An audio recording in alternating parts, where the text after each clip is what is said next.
Et voilà, salut les amis, je vous retrouve pour un nouvel autofocus autofocant, il est réglé, c'est tout bon. Et je vais pouvoir faire mon apparition après des longues semaines d'absence qui ont duré 2 semaines. Ça va, 2 semaines. Bonjour les amis.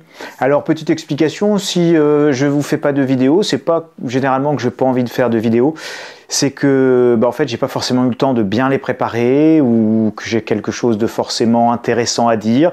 Donc quand j'ai pas quelque chose d'intéressant à dire, je dis rien, et en tout cas je pense intéressant à partager. Et puis quand j'ai pas eu le temps de bien préparer comme il fallait une vidéo, et j'ai pas envie de la faire parce que j'ai pas envie de vous bâcler le truc et de vous faire quelque chose juste pour faire une vidéo.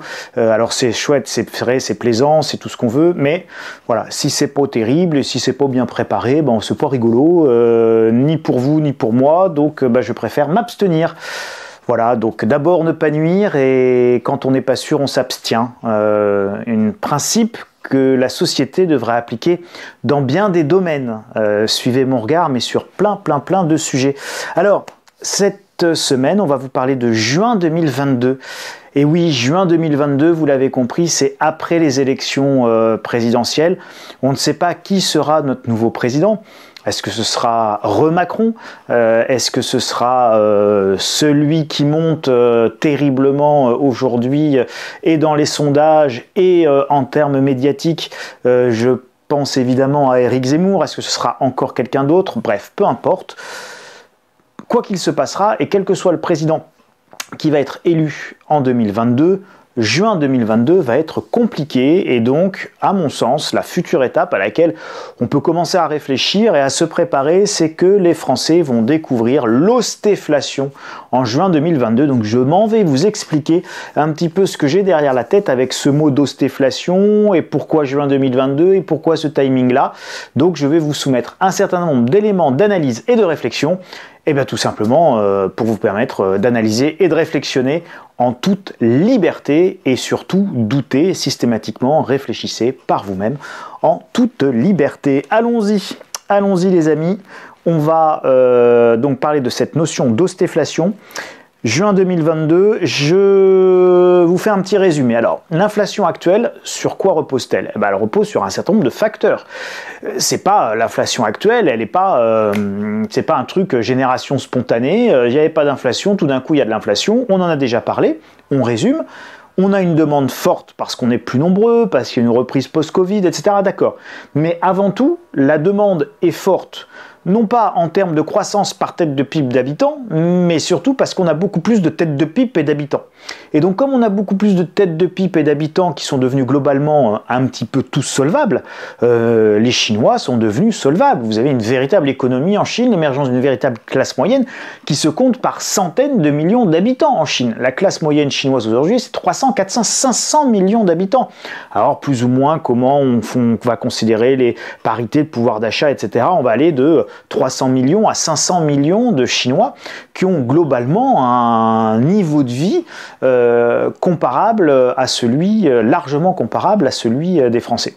Donc vous imaginez, et je dis bien en parité de pouvoir d'achat, donc vous imaginez un petit peu la demande que ça crée sur le marché mondial et les tensions. Donc plus le temps passe, plus la mondialisation fait son œuvre, plus vous avez l'émergence d'une classe moyenne et la sortie de pauvreté de millions et de centaines de millions de gens, et plus évidemment vous avez une demande importante qui crée des tensions sur les approvisionnements, les ressources naturelles, l'énergie, les matières premières. Donc une demande forte avant tout parce que nous sommes plus nombreux. Ensuite parce que nous avons une raréfaction évidemment des ressources naturelles. Je vous rappelle qu'on est dans un monde fini. Alors il y a des choses que l'on peut faire croître de manière infinie, il y a des choses que l'on peut renouveler de manière quasiment infinie. Le vent est une ressource renouvelable. Le bois, si vous gérez bien votre forêt, ça pousse, vous coupez, vous en replantez un, ça repousse, et puis avant de couper le deuxième, vous attendez que le premier est coupé. Vous êtes dans du renouvelable si vous gérez bien votre forêt. Donc il y a des choses qu'on peut faire croître, et puis il y a des choses que l'on ne peut plus faire croître dans un monde fini.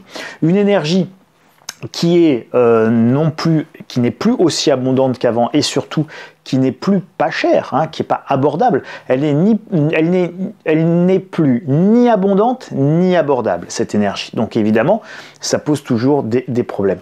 Une position dominante de la Chine en tant qu'usine du monde. Alors vous avez la Chine et l'Inde, hein, ce sont les deux grosses usines du monde. Et si la Chine et l'Inde s'enrhument ou éternuent au niveau de leur production, eh bien évidemment, ça a des impacts importants sur la disponibilité des choses, des produits, et donc ça peut entraîner des pénuries. Je vous rappelle qu'on ne produit plus rien ici, que tout vient de là-bas. Donc dans les années 70, quand on avait eu la stagflation, nous avions encore des capacités de production, et donc ces capacités de production, alors on n'avait pas de pétrole, mais on avait des idées, on avait des usines. Aujourd'hui, nous n'avons plus d'idées, plus d'usines, plus de pétrole. Ça fait quand même beaucoup en moins, donc vous imaginez la profondeur évidemment du trou dans la raquette. Donc déficit de la balance commerciale terrible, avec un déficit commercial de 80 milliards d'euros, déficit des comptes publics, déficit de croissance, énorme chômage, enfin voilà, donc si vous voulez, c'est normal en fait, notre situation est tout à fait normale. On n'a plus d'idées, on n'a plus d'usines et on n'a pas d'énergie. Hein, puis en plus, on est en train de... Allez, on éteint les réacteurs nucléaires. Moi, je ne suis pas pour le nucléaire. Hein, je vous dis simplement que si on éteint les réacteurs nucléaires et qu'on ne prévoit pas autre chose de vraiment solide à côté, on va avoir un problème majeur, quoi. Hein. Donc, moi, je ne fais pas d'idéologie. Je vous dis pas c'est bien, c'est mal. Je veux dire, le nucléaire, c'est dangereux. Et le problème du nucléaire, c'est que quand il y a un accident, c'est un peu compliqué à gérer quand même. Hein. Je veux dire, le truc qui se désigne pour volontaire d'office pour rentrer dans la centrale, pour éteindre l'incendie, le jour où ça a pété. Bon, moi, pas intuitivement comme ça là maintenant, je n'ai pas envie de me porter spécialement volontaire pour aller éteindre l'incendie. Donc, si vous voulez, un accident nucléaire, ça pose des vrais sujets. Donc, la sécurité nucléaire est un vrai sujet. Et donc, l'accidentologie dans l'industrie nucléaire, c'est évidemment un vrai sujet. On ne peut pas en faire l'économie. Néanmoins, on ne peut pas non plus faire l'économie de la disponibilité de notre énergie et dire j'éteins les réacteurs nucléaires et je prévois pas autre chose que des petites éoliennes qui tournent. Bon, voilà, je ne suis pas persuadé que ça, le compte y soit évidemment. Je suis même persuadé évidemment de l'inverse. La transition écologique et énergétique, hein, je viens de vous en parler un petit peu, elle est très inflationniste cette transition écologique et énergétique. D'abord parce qu'elle fait évidemment, elle nous oblige à changer. On a tous besoin d'isoler les maisons en même temps, ou les appartements, ou les immeubles. On a tous besoin de changer de voiture en même temps. On veut tous aller vers l'électrique. Donc tout ça c'est ultra inflationniste évidemment. Et puis vous avez une création monétaire. On en a parlé un petit peu avec les déficits et ce genre de choses. Création monétaire et endettement global du pays, de l'ensemble de ses agents économiques, à commencer par l'État, les ménages et évidemment les entreprises avec les PGE par exemple, hein, qui ont alourdi la dette détenue par les entreprises. Et puis on a une disparition des facteurs déflationnistes. Alors ces deux éléments sont liés. Alors vous aviez quoi comme facteurs déflationnistes qui ont marqué ces 30 dernières années? Vous avez vécu dans de la déflation depuis 30 ans. Voire même 40 ans, non 30 ans, on va dire depuis le début des années 90. La mondialisation, l'informatisation, la robotisation, l'immigration, l'énergie, les ressources naturelles, ce n'est pas classé dans l'ordre, je ne suis pas capable de vous donner un ordre de pondération de l'importance de chaque item, d'accord. On va évacuer tout de suite le sujet de l'immigration. Évidemment, quand vous faites venir du monde, ça fait une pression à la baisse sur les salaires. Entendez la notion d'immigration au sens large. Dans l'immigration, je mets la notion notamment de dumping social, d'accord. C'est-à-dire que vous avez l'immigré qui vient ici, mais vous avez l'immigré qui vous prend le boulot d'ici pour l'emmener là-bas, via ce qu'on appelle la notion de délocalisation que vous retrouvez dans la mondialisation. D'accord? Donc, que vous fassiez venir quelqu'un ici pour que leur nombre exerce une pression à la baisse sur les salaires des déjà là. Hein, donc les nouveaux venus font exercer une pression à la baisse sur les déjà là parce que c'est ce qu'on appelle une armée de réserve. Hein, c'est une expression marxiste. L'armée de réserve du capital, c'est évidemment les immigrés corvéables à merci. Donc que vous fassiez venir les gars ici ou que vous envoyiez les usines là-bas pour les faire travailler là-bas à pas cher, vous êtes dans cette notion de maîtriser et baisser évidemment le coût du travail. Donc c'est là-dedans qu'on trouve le dumping social. D'accord? Donc mondialisation, immigration, ça fonctionne ensemble. Puis la mondialisation, c'est l'absence de frontières, etc., etc. Vous avez évidemment l'informatisation et la robotisation. Alors souvenez-vous, vous avez, alors pas pour les plus jeunes, mais pour les un petit peu plus vieux, vous avez vu arriver Internet au début des années 2000, vous avez vu l'explosion de la bulle Internet au début des années 2000, vous avez vu arriver la DSL. La DSL, le haut débit, c'est 2005 seulement, hein, donc c'est hier, on a l'impression qu'on a toujours vécu avec, mais en réalité, le haut débit, la DSL, ça fait au mieux 15 ans que nous avons des tuyaux qui fonctionnent. Et en 2005, quand on fait, c'est les premiers ADSL qui arrivent, on parle de la DSL à Paris, on ne parle pas de la DSL évidemment dans les régions rurales ou dans les banlieues lointaines des centres urbains. Alors aujourd'hui, cette informatisation, alors moi à l'époque, à la banque, vous aviez des agences bancaires qui avaient 20, 30, 40, 50 collaborateurs. Et puis petit à petit, avec l'informatisation, la robotisation, là où vous aviez 30, 40, 50 agents dans une agence bancaire de quartier, vous en avez eu plus que 30, puis 20, puis 5, puis 10, etc. Et donc tout ça, évidemment, l'informatisation a fait qu'il y a eu besoin de beaucoup moins de monde.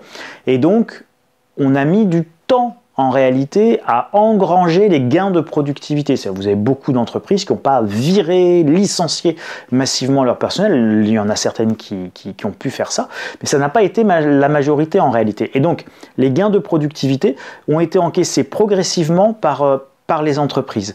Et donc aujourd'hui, ces gains de productivité liés à l'informatisation et à la robotisation telle qu'elle est aujourd'hui, vous en avez plus. Donc là où avant ça faisait augmenter la productivité, ça permettait d'avoir moins de monde, etc., etc. Voilà, globalement, la productivité induite par la révolution Internet, ça y est, voilà, 15 ans après, 15 à 20 ans après, on a encaissé nos gains de productivité et ça n'a plus d'effet déflationniste. Alors quand vous aurez les premiers humanoïdes qui vont vraiment arriver, qui vont remplacer les femmes de ménage, qui vont remplacer le peintre parce que il y a C6PO qui va être capable, C6PO de Google qui va être capable de vous repeindre votre maison ou votre grenier, quand vous aurez le serveur qui sera remplacé par R2D2, voilà, je t'amène ton plateau. Bon, tout ça, si vous voulez, ça fera une nouvelle pression déflationniste évidemment, puisqu'on va à nouveau supprimer des jobs, et donc ça peut être une pression déflationniste très importante, mais on n'y est pas encore. Donc comme on n'y est pas encore, là, les gains de productivité liés à l'informatisation et à la robotisation se calment, parce que tout ce qu'on a pu informatiser et robotiser l'a été en fait. Donc on est obligé d'attendre les nouvelles, nous attendons et j'attends ce qu'on appelle les nouvelles grappes d'innovation, les nouvelles innovations qui vont permettre de relancer les améliorations de productivité, et les améliorations de productivité, elles passent par la destruction évidemment d'emplois. Et donc c'était ce que je vous donnais comme exemple avec les humanoïdes qui peuvent être la prochaine révolution robotique.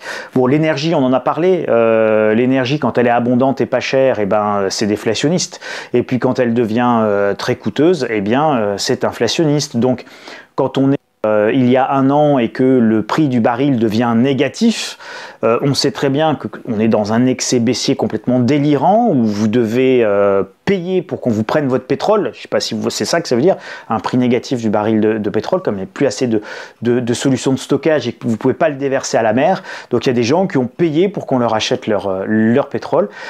Évidemment, cet excès baissier complètement délirant, vous aurez en effet symétrique et miroir, et nous commençons à le vivre, un excès haussier tout aussi délirant sans doute, parce qu'on a plus la capacité de production, parce que ceux qui ont perdu beaucoup d'argent vont vouloir se refaire, etc., etc. Donc ce qui a été déflationniste à un moment donné ne l'est plus. Donc là aussi, un facteur déflationniste qui disparaît. Et les ressources naturelles, on a tapé dans nos ressources naturelles sans, à aucun moment en réalité, en payer le coût, et notamment le coût de la rareté. On a toujours considéré que taper dans la nature, c'était quasiment gratuit. Et donc, comme c'était quasiment gratuit, on a tapé sans aucune réserve. Et donc c'était déflationniste puisqu'on se servait autant qu'on le voulait, sauf que quand il n'y en a plus, il n'y en a plus. C'est pas comme Pexitron, quand il n'y en a plus, il y en a encore. Eh bien non, quand vous avez vidé toutes les mines, ou quand pour aller retrouver des trucs, il faut aller 20 000 lieues sous les mers et à 7000 mètres de profondeur, eh bien c'est pas évidemment le même coût pour y aller, et donc là aussi, c'est des facteurs déflationnistes qui se transforment en facteurs inflationnistes. Les pénuries vont s'amplifier. Alors voilà, je voulais vous montrer, vous allez sur Google Actu à la une, vous tapez pénurie Chine, pénurie Inde, et vous avez pénurie d'énergie, la Chine augmente sa production de charbon, on parle des Échos, alors là ils mettent en plus une belle photo de centrale nucléaire. Le Figaro, Inde, pénurie d'électricité imminente à New Delhi, ils ont plus de charbon, ils ont plus rien, les Indiens, les Chinois ont du mal à s'en procurer, donc ils ont tous beaucoup de mal à faire tourner leurs usines, et BFM TV, Chine, les coupures de courant étranglent les usines et donc les capacités évidemment de production. Donc quand on est à court d'énergie et qu'on ne peut plus faire tourner les usines, eh bien, tous les bidules que vous achetez, et n'imaginez pas que dans les bidules, je ne parle que des choses bas de gamme, je mets tout dans les bidules, d'accord? Un bidule, c'est un produit physique. Je vous montre ici un bidule de haute technologie de marque Aiwa, ça vient pas de France, d'accord?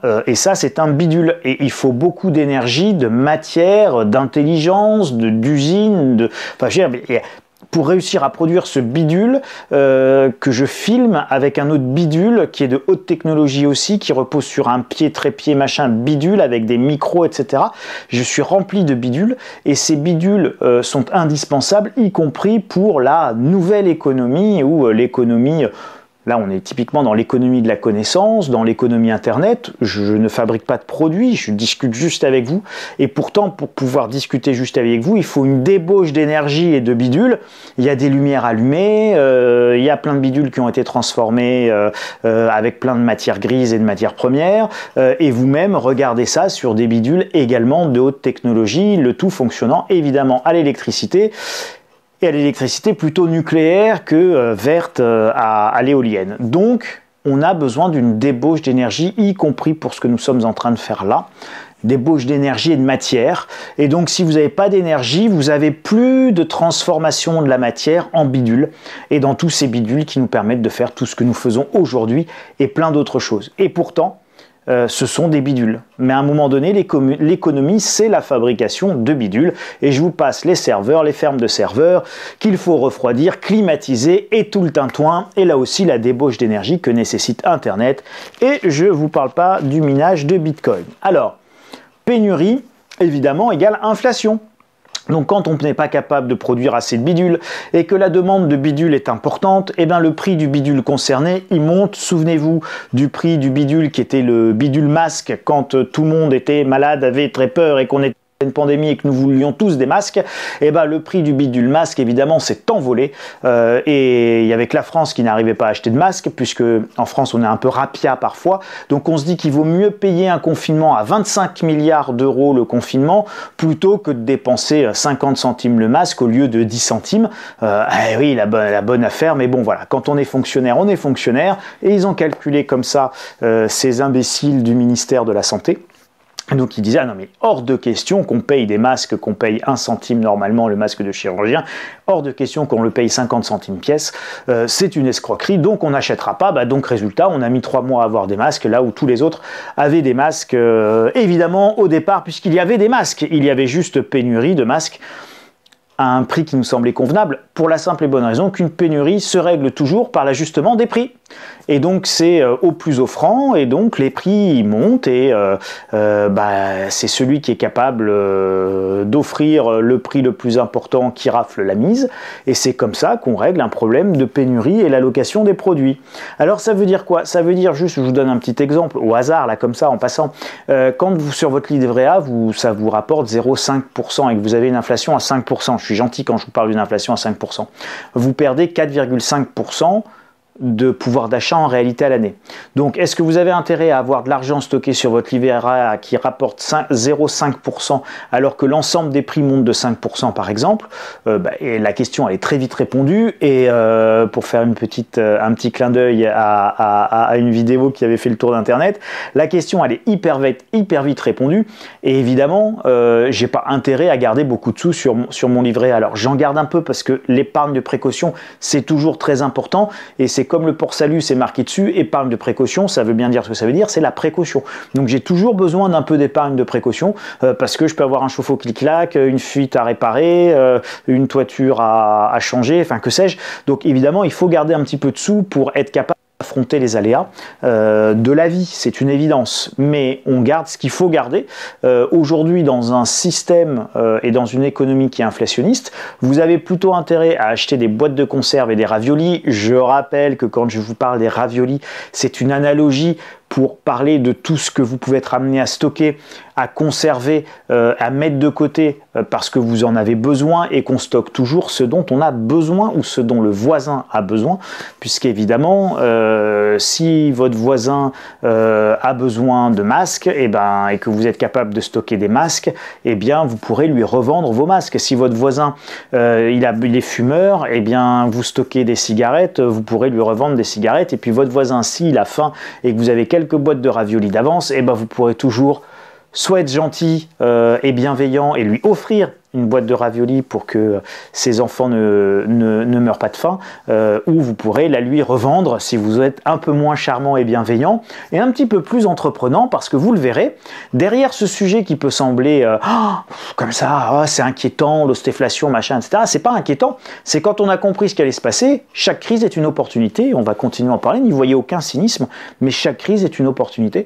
Et en plein cœur de la Deuxième Guerre mondiale, ceux qui faisaient du marché noir et qui avaient à manger, ils se sont considérablement enrichis. Les beaufs, les beurre, œufs, fromage. Un beauf, c'est pas un beau-frère ou c'est pas un bœuf. Le beauf, c'est le beurre, œuf, fromage. Et c'est celui qui a gagné, qui a créé sa fortune au marché noir pendant la guerre en vendant du beurre, des œufs et du fromage.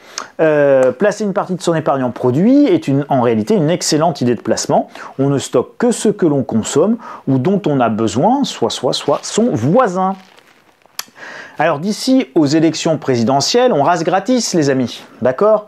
Donc élection piège à con, vous connaissez tous le slogan, et puis vous connaissez tous aussi ce que disait Coluche, si les élections servaient à quelque chose, pardon, il disait ça de la démocratie, mais c'est pareil, si la démocratie servait réellement à quelque chose, ça fait bien longtemps qu'elle serait interdite. Bon, bref. Promesse électorale démagogique qui n'engage que ceux qui y croient. Pensez par exemple à l'idée au sujet du lissage des prix d'énergie, d'accord? Donc on vous annonce les prix d'énergie montent, ne vous inquiétez pas, on va penser à vous, descendez pas dans la rue, vous inquiétez pas, on bloque les prix. Alors on les bloque à travers un mécanisme de lissage, et donc en fait un lissage, c'est qu'on les bloque pas vraiment, c'est qu'ils vont monter, mais pas maintenant et plus tard, voilà. Et bienvenue dans l'ostéflation, c'est-à-dire que l'austérité c'est pas tout de suite, c'est pas maintenant, mais c'est demain, et ce sera en juin 2022. À chaque déplacement officiel, un chèque ou des cadeaux annoncés, d'accord? Annoncés. Donc vous savez, entre l'effet d'annonce et puis l'arrivée concrète sur le terrain du truc annoncé, il peut se passer, comme qui dirait, un certain temps avant qu'évidemment les choses trouvent une concrétisation sur le terrain, ou ne la trouve jamais, cette concrétisation, parce que c'est plus tard ou jamais, et vous savez qu'on a une expression en France, c'est le provisoire qui dure, et oui, donc on vous promet le truc, vous inquiétez pas, ce sera provisoire, et 50 ans après, le provisoire est toujours là, et vous êtes toujours dans vos Algeco, dans vos machins, dans vos trucs, et ça n'a pas changé, donc n'oubliez pas, il ne faut pas effrayer le troupeau, pardon, les électeurs, donc il ne faut pas désespérer Billancourt, vous devez aller jouer et participer aimablement à au grand événement et de l'élection présidentielle qui a lieu une fois tous les 5 ans. Vous devez vous mobiliser, donner l'onction démocratique par votre vote à celui qui présidera à vos destinées pour les 5 prochaines années.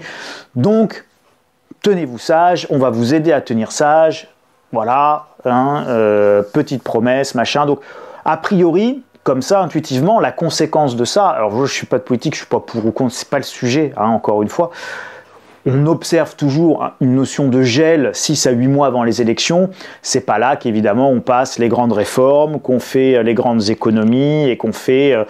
en fait, et qu'on va perdre son élection ou sa réélection, d'accord? Donc, on ne joue pas comme ça, donc on peut prévoir assez raisonnablement plutôt une période de calme, de maintenant au prochain mois, sur la notion de décision, d'austérité, de hausse d'impôts, ce genre de choses. Ça va plutôt être, a priori, le calme plat, le calme avant la tempête. Et donc, on arrive logiquement à la reprise des choses, des décisions. Voilà, donc globalement, en mai, on installe le nouveau président, ou on réinstalle le président actuel, et puis on reprend des décisions. Les élections sont passées.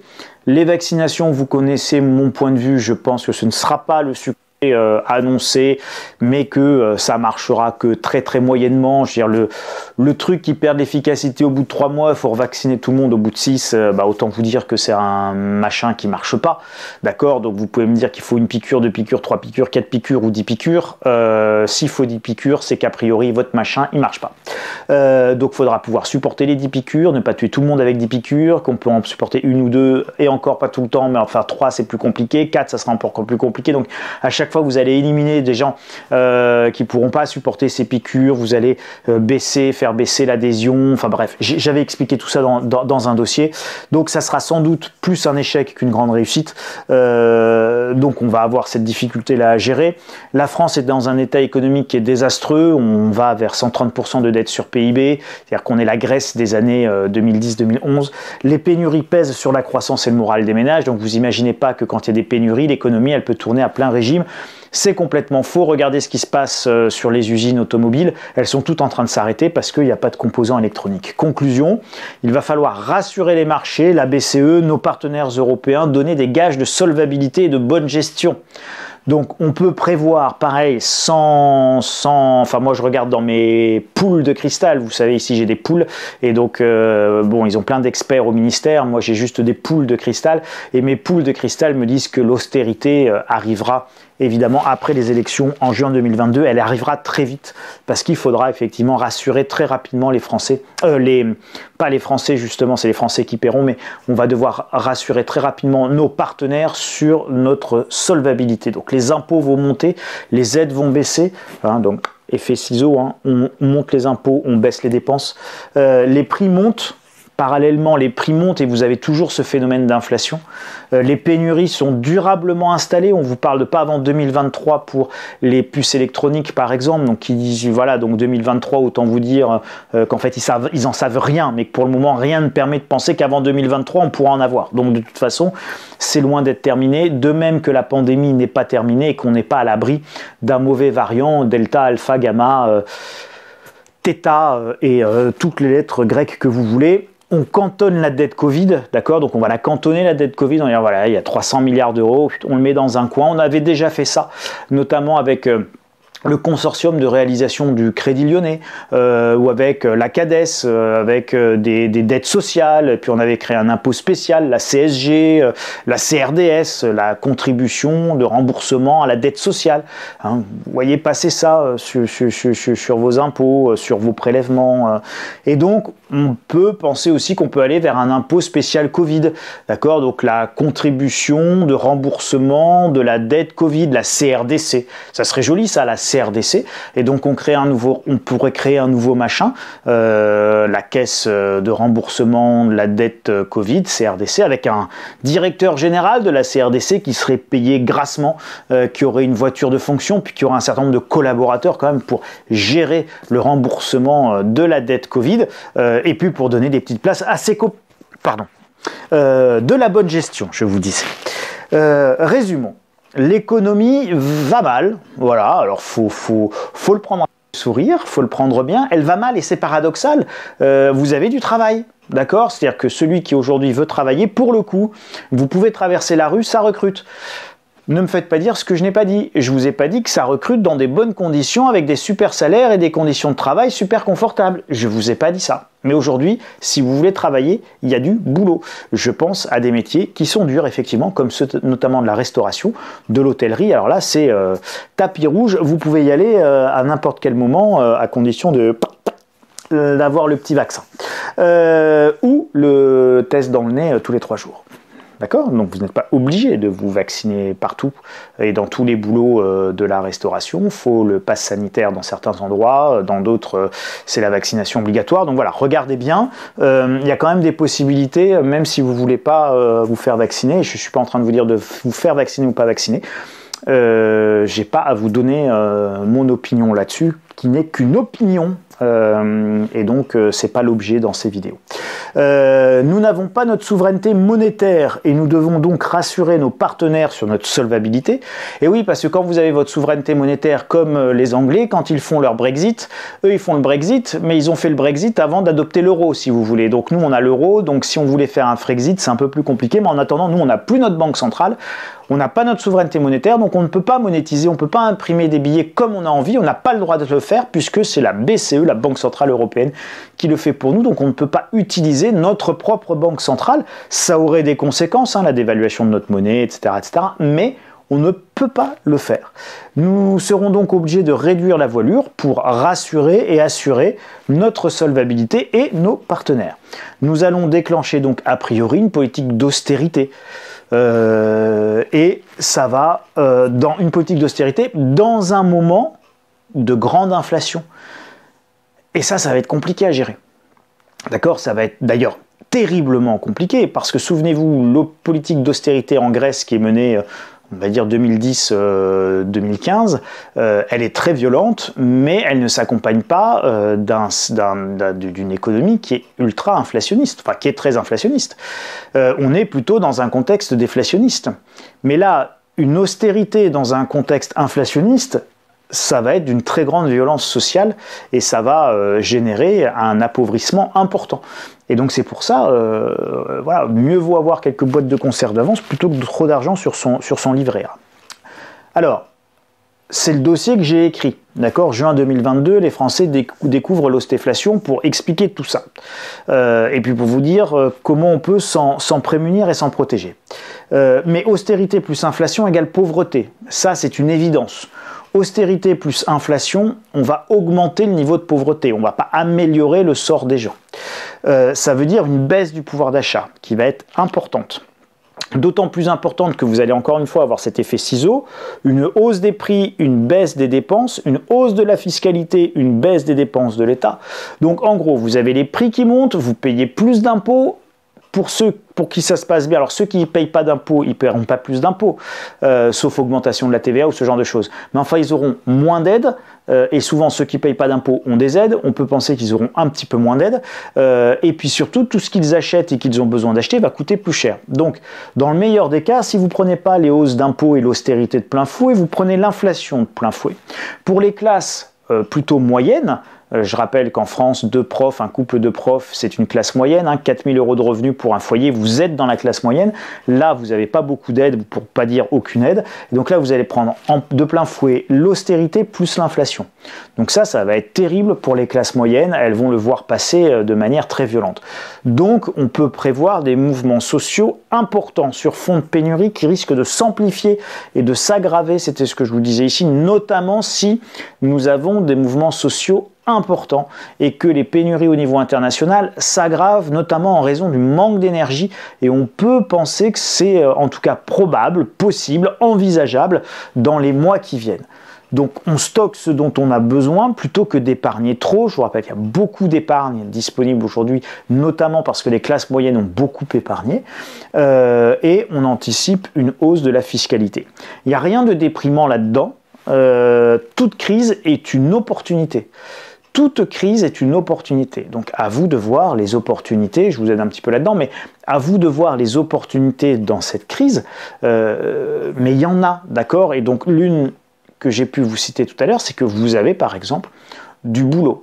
Et aujourd'hui, paradoxalement, en fait, il y a du travail disponible. Alors, c'est peut-être mieux d'aller chercher ce travail disponible maintenant que d'attendre un peu trop longtemps, quand bien même vous auriez des minima, droit au chômage ou ce genre de choses. Mieux vaut, à mon sens, aller chercher du boulot maintenant tant qu'il y en a, parce que les portes vont se refermer.